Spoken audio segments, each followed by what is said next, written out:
What if I told you that Outlander's most shocking twist wasn't actually what we all thought it was?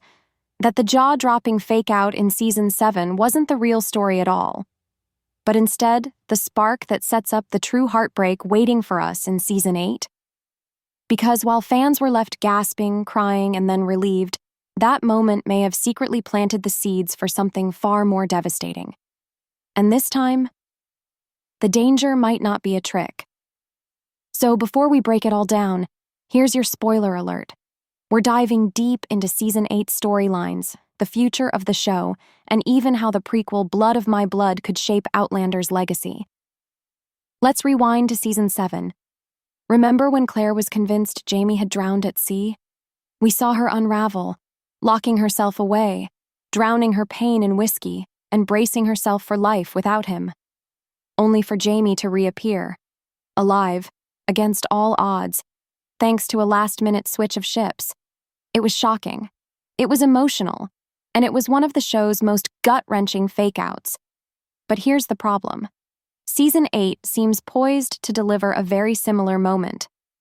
In Diana Gabaldon's 9th book, Go Tell the Bees That I Am Gone, Jamie fights at the Battle of King's Mountain, an actual historical turning point in the Revolutionary War.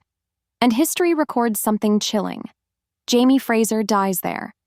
Brianna uncovers this record, and Claire is haunted by it like a prophecy.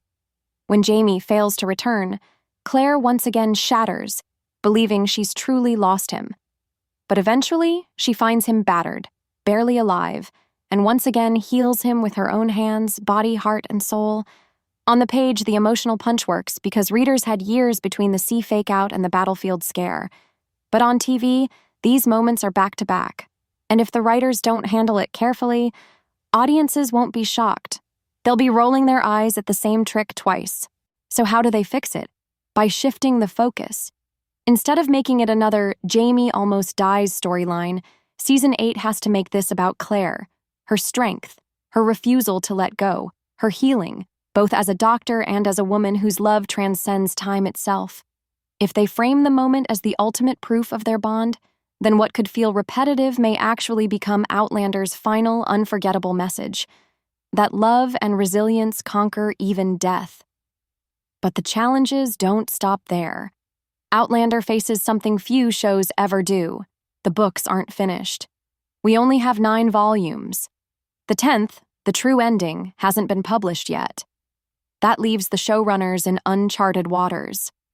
Do they stick closely to Gabaldon's blueprint? Or do they take creative risks to craft their own closure, at the risk of splitting the fan base? That's one of the biggest questions hanging over Season 8. And then there's Brianna.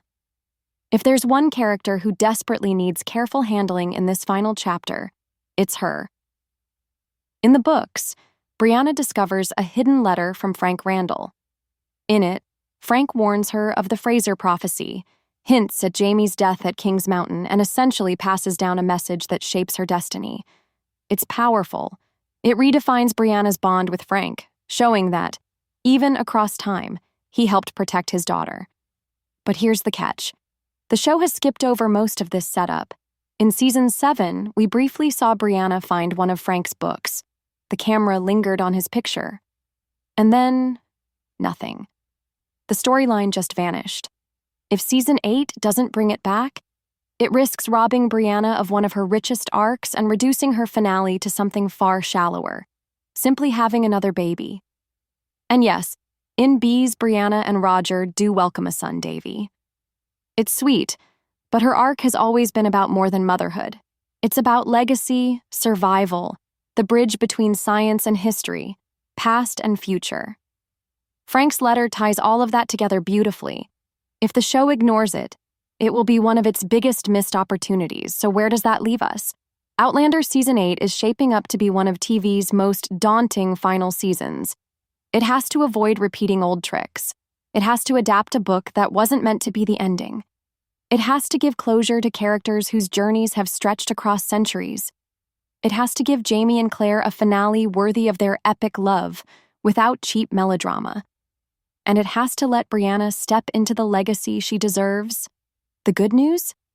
Outlander isn't truly ending. the prequel Blood of My Blood is already in development, diving into the love stories of Jamie and Claire's parents. It won't have time travel, but it will carry the same themes of destiny, love, and sacrifice that make Outlander so unforgettable. So the question is, can Outlander's final season deliver the ending fans have been waiting for? Will Jamie and Claire's love conquer everything? Will Brianna finally get her layered, powerful arc? Or will the story leave us longing for Gabaldon's final book to fill the gaps? One thing's for sure. Season 8 is going to be an emotional ride, the closing chapter of a romance that spanned decades, centuries, and lifetimes. Whether it ends in triumph, tragedy, or both, Outlander's final chapter is destined to be remembered,